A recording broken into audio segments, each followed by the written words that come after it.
ప్రభువైన యేసుక్రీస్తు నామమున అందరికీ వందనాలు చెల్లిస్తూ ఉన్నాను. క్రిస్మస్ మాసంలో క్రిస్మస్ శుభాలు ఈ రెండో వారంలో తెలియజేస్తూ ఉన్నాను. ఇప్పటికే క్రిస్మస్ పనులు ప్రారంభమై ఉండొచ్చు. దేవుని యొక్క వాక్యంలో మనం ముందు కొనసాగుదాం. ఈ రోజున దేవుని వాక్యమును మనం ధ్యానం చేద్దాం. ఈ లోకంలో మనం సహజంగా కొన్ని వేటి మీద మనం ఆధారపడతా ఉంటాం. మన పిల్లలైతే తల్లిదండ్రుల మీద ఆధారపడతారు. అలాగే అనారోగ్యం వచ్చినప్పుడు డాక్టర్స్ మీద ఆధారపడతాం. సమస్య వచ్చినప్పుడు వేరే వాళ్ళ దగ్గరికి వెళ్ళి వారి యొక్క సలహాలు తీసుకొని వాళ్ళ మీద ఆధారపడతాం. అలాగే మనం ఏదైనా ప్రయాణం చేయాలంటే సెల్ ఫోన్ మీద, ఎందుకంటే సెల్ ఫోన్లో మనకి మ్యాప్ ఉంది, ఆ మ్యాప్ని చూసుకొని వెళ్ళిపోవచ్చు అని అనుకుంటాం. మరి రీసెంట్గా మనం చూస్తే ఒక ముగ్గురు వ్యక్తులు కారు వేసుకొని బయలుదేరి వెళ్తూ ఉన్నారు. వాళ్ళు మ్యాప్ని పెట్టుకొని వెళ్తూ ఉన్నారు. ఒకసారి వెళ్ళేపాటికి వంతున వచ్చింది. ఇక వంతున అనేపాటికి ఖచ్చితంగా దారి ఉంది కదా, మనం హ్యాపీగా వెళ్ళవచ్చు అని అనుకున్నాం. కానీ ఆ వంతున మీద కొంచెం దూరం వెళ్ళిపోగానే వారు ఏమైపోయారు, ఆ వంతున కూలిపోయి ఉన్నది కనుక అది మ్యాప్ మరి ఆ యొక్క గూగుల్ మ్యాప్లో అప్లోడ్ చేయలేదు కనుక దానికి తెలియదు కనుక వారు అక్కడే ఆ కార్తో సహా ఆ నదులు పడిపోవటం, చనిపోవటం మనం రీసెంట్గా వార్తల్లో చూస్తూ ఉన్నాం. అలాగంత మునుపు కూడా ఒక DCM ఒక చెరువులోకి వెళ్ళిపోయింది అని మనం చూస్తూ ఉన్నాం. సో మ్యాప్ని ఆధారం చేసుకుని వెళ్ళటం ద్వారా వాళ్ళు ప్రాణాలు కోల్పోయారు. అలాగే కొంతమంది ఈ లోకంలో ఉన్న వాటి మీద ఆధారపడటం ద్వారా వారు నష్టపోయిన వాళ్ళు ఉన్నారు, అపజయానికి గురైన వాడు ఉన్నారు. అలాగే దేవుని వాక్యం మత్తయి సువార్త 2వ అధ్యాయం 2వ వచనం చదివినప్పుడు మరి జ్ఞానులైనటువంటి వారు ఆ నక్షత్రాన్ని, మనం ఇక్కడ నక్షత్రాన్ని చూస్తూ ఉన్నాం. ఈ నక్షత్రాన్ని, ఇలాంటి నక్షత్రం ఆకాశంలో కనిపిస్తూ ఉండగా వారి యొక్క పరిశోధన ఫలించి ఆ నక్షత్రాన్ని చూచి ఆ నక్షత్రాన్ని వెంబడించడం ప్రారంభించారు. అది చక్కగా వారి యొక్క గమ్యానికి నడిపిస్తూ ఉంది. అయితే వారు అలాగా నక్షత్రాన్ని వెంబడించి చివరికి వారు యెరూషలేము పట్టణం చేరారు. యెరూషలేముకి వచ్చిన తర్వాత కూడా ఆ నక్షత్రాన్ని ఫాలో అవ్వకుండా వారు ఏం చేస్తారు, అప్పుడు దాకా ఫాలో అయిన వాళ్ళు వెంటనే ఆ నక్షత్రాన్ని వదిలిపెట్టేసి ఆ యెరూషలేమును పరిపాలించే రాజు దగ్గరికి వెళ్ళారు. ఎందుకంటే రాజుకు అన్నీ తెలుసు కాబట్టి, మరి యూదులుగా రాజుగా పుట్టిన వ్యక్తి కూడా ఆయన తెలిసే ఉంటాడు.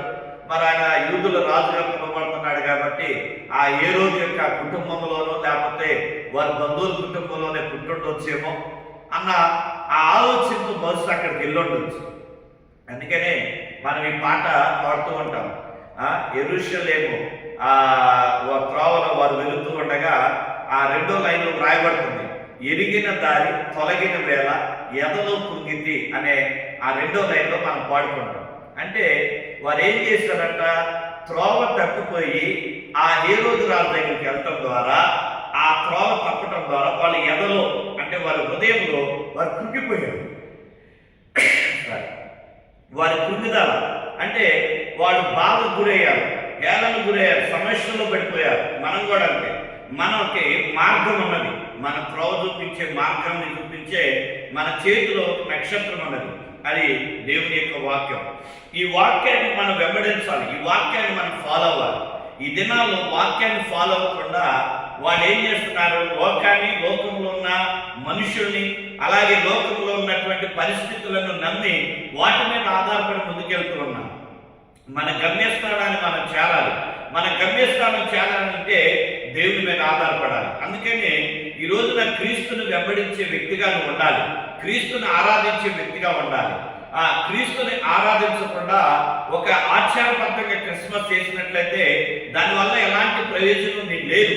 దేవుని వాక్యం చెబుతున్నది, మన యొక్క త్రోవలో మనం దేవుని మీద ఆధారపడి వెళ్ళాలి అని వాక్యం తెలియజేస్తుంది. ఎందుకంటే ఆదికాండము 24వ అధ్యాయము 27వ వచనంలో చూసినట్లయితే ఎలియాజరు అనే వ్యక్తి తన యజమానుడిని చూస్తూ ఉన్నాడు. ఆ యజమానుడి యొక్క దీవెన చూశాడు, యజమానుడు ఎలా ఆశీర్వాదం పొందాడో చూశాడు, యజమానుడికి దేవుడి కృప ఎలా తోడుగా ఉన్నదో చూశాడు. ఆ చూచి ఆయన ఏమంటూ ఉన్నాడంటే దేవుని స్తుతిస్తూ ఉన్నాడు, నా యజమానుడికి నువ్వు ఎలా తోడుగా ఉన్నావో నాకు కూడా నా త్రోవలో నా ఎడలో కూడా అలాగే కృప చూపించి నన్ను సరి అయినటువంటి మార్గంలో నా గమ్యస్థానాన్ని చేర్చావు కదా అని 24వ అధ్యాయం ఆదికాండం 27వ వచనంలో అని అంటున్నాడు. ఎందుకు దేవుడు ఆ దేవుని స్తుతించాడు? మరి దేవుని యొక్క గమ్యానికి చేరటానికి ఆయన ఏం చేశాడు అని అంటే, అదే 24:11 చూసినట్లయితే ఆ ఎలియాజరు దేవుని మీద ఆధారపడ్డాడు. దేవుని మీద ఆధారపడి ఆయన ప్రార్థన చేస్తున్నాడు. ఆయనతో పాటు ఉన్న తన పనివారు, అలాగే ఆయన ఒంటెలు కూడా మోకరింపజేశాడు అని వ్రాయబడుతుంది. ఒంటెలు కూడా మోకరించినాయంట. ఎందుకంటే అబ్రహాము యొక్క విశ్వాసాన్ని, అబ్రహాము యొక్క విధేయతని, అబ్రహాము యొక్క ప్రార్థన జీవితాన్ని నిరంతరం కూడా చూస్తూ ఉన్నాడు కనుక ఎలియాజరు ఆ దేవుని మీద ఆధారపడ్డాడు. అబ్రహాము ఎలాగ ఆధారపడ్డాడో ఎలియాజరు కూడా అలాగే ఆధారపడి ఆ దేవునికి మొరపెట్టాడు. అయ్యా, నా యజమాను పని అప్పగించాడు, నేను ఆ పని మీద వెళ్తూ ఉన్నా, ఆ పని ఆ గమ్యస్థానాన్ని చేరటానికి నీవు నన్ను నడిపించు, ఎక్కడికి వెళ్ళాలో, ఏ గమ్యాన్ని చేరాలో ఆ గమ్యానికి నువ్వే నడిపించు అని ఆధారపడ్డాడు కనుక అతడు ఏం చేశాడు? ఆ ఆధారపడినటువంటి ఎలియాజరుని దేవుడు ఆశీర్వదించి గమ్యస్థానానికి తీసుకెళ్ళాడు.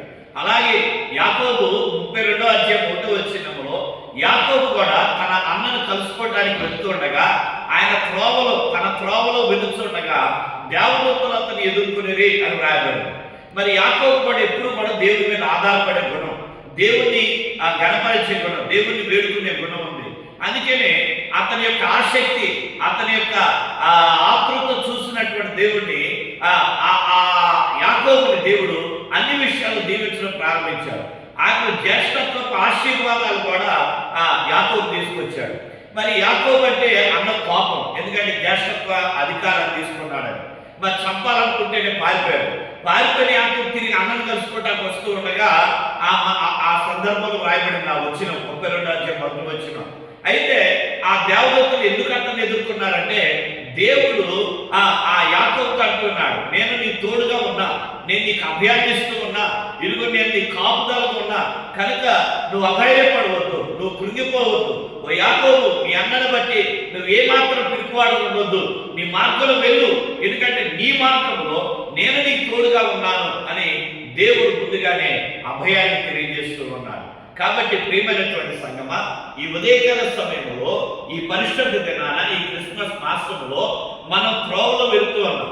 మన త్రోవ దేవుని యొక్క రాజ్యం చేరుట, పరలోకానికి వెళ్ళుట. మరి పరలోకానికి వెళ్ళవలసినటువంటి మనం, ఆ పరలోకనాథుని గణపరచవలసినటువంటి మనం, ఆ పరలోక తండ్రిని ఆరాధించవలసిన మనం ఆయనను వెంబడించడానికి మనం ఎవరి మీద ఆధారపడుతూ ఉన్నామనేది ఈ ఉదయకాల సమయంలో మనం గమనించవలసిన వారమైన. ఎందుకంటే ఈ లోకంలో అనేక మంది వారు దేవుని మీద ఆధారపడకుండా తప్పిపోతూ ఉన్నారు. దేవుని వాక్యంలో మనం చాలా సందర్భాల్లో చూస్తాం. ఇశ్రాయేలు తప్పిపోయిన స్థితిని మరొకసారి వివరిస్తాను. అలాగే మరి కొత్త నిబంధనలు కూడా చాలా మంది తప్పిపోయారు కదా. మరి అననీయ సప్పీరా వారు త్రోవ తప్పిపోయారు. ధనం వారిని మోసగించింది, ధనం ఆశ చూపించింది. కనుక నువ్వు ఈ లోకంలో నేత్రాశ, శరీరాశ, జీవడము, మరి ఇవన్నీ కూడా మన త్రోవ నుండి తప్పిస్తూ ఉన్నాయి. కనుక ఆ త్రోవలోకి మనం వెళ్ళకుండా మనం ప్రభు త్రోవల ముందుకు వెళ్దాం, దేవుని మార్గంలో వెళ్దాం. ఈ దేవుని వాక్యాన్ని నువ్వు చదివినప్పుడు ఇది నీ గమ్యాన్ని చేర్చింది. నీ గమ్యము పరలోకం. ఆ పరలోకానికి వెళ్ళాలంటే ఇదిగో నీ త్రోవ తప్పుకోకుండా నువ్వు ముందుకు వెళ్ళాలి. మరి తిరిగి ఆ జ్ఞానులు ఆ నక్షత్రాన్ని చూసినప్పుడు వారు సంతోషించారు, ఆనందించారని ఆ తర్వాత 2 లైన్లో పాడుకున్నాం. అలాగే మనం కూడా అత్యానందంతో మనం నింపబడాలి అంటే ఆ నక్షత్రాలు వారు చూసినప్పుడు ఎలా సంతోషభరితులై ప్రభు దగ్గరికి వెళ్ళి ప్రభుని ఆరాధించారు. త్రోవ తప్పిన మనం పశ్చాత్తాపంతో క్రీస్తు పాదాల ఎదుకు వచ్చి ఆయనను ఆరాధించి మన పాపాలు ఒప్పుకొని పశ్చాత్తాపడితే ఆ పరలోక రాజ్యంలో మనం ఉంటాం. కనుక ఆ సిలువ ఎద్దకు వద్దామా, ప్రభు దగ్గరికి వద్దామా, తలవంచండి, ప్రార్థించేద్దాం. తండ్రి, ఈ ఉదయకాల సమయమందు నిన్ను గణపరిచి మహిమపరిచి ఆరాధిస్తూ ఉన్నా. ఇదిగో నాయన, ఈ క్రిస్మస్ మాసంలో నూతన అభిషేకాన్ని, నూతన ఆత్మ నింపుదలను మాకు అనుగ్రహించండి. మేము త్రోవలో వెళుతూ ఉన్నాం, ఆ పరలోక మార్గంలో వెళుతూ ఉన్నాం, అయ్యా క్రీస్తు మార్గంలో వెళుతూ ఉన్నాం, యాత్రికులుగా ఉన్నాం. మేము త్రోవ తప్పి లోకంలో పడిపోకుండా, నరకంలో పడిపోకుండా నీ వాక్యము ద్వారా మమ్మల్ని నడిపించి మా గమ్యస్థానాన్ని చేర్చి మీరే మమ్మల్ని సంతోష సమాధానంతో నింపమని మా ప్రభువుని యేసునామమున నాయన వేడుకుంటూ, ఇదిగో ఈ గ్రూప్లో ఉన్న అయ్యా ఈ యొక్క యూట్యూబ్ ఛానల్ ద్వారా ఈ వాక్యం ఉంటున్న మా బిడ్డలందరినీ కూడా క్రిస్మస్ శాంతి సమాధానంతో నింపి వారి అవసరం తీర్చి నీ రాకడ కాయకపరచమని యేసు నామమున అడిగి తండ్రి, ఆమె. తండ్రి, కుమార, పరిశుద్ధాత్మ త్రియేక దేవుని యొక్క సన్నిధి తోడై ఉండి ఆయన నిత్య రాజ్యానికి వారసులుగా మనందరినీ నడిపించి జీవించునుగాక. ఆమె. మీ అందరికీ శుభాలు. May God bless you.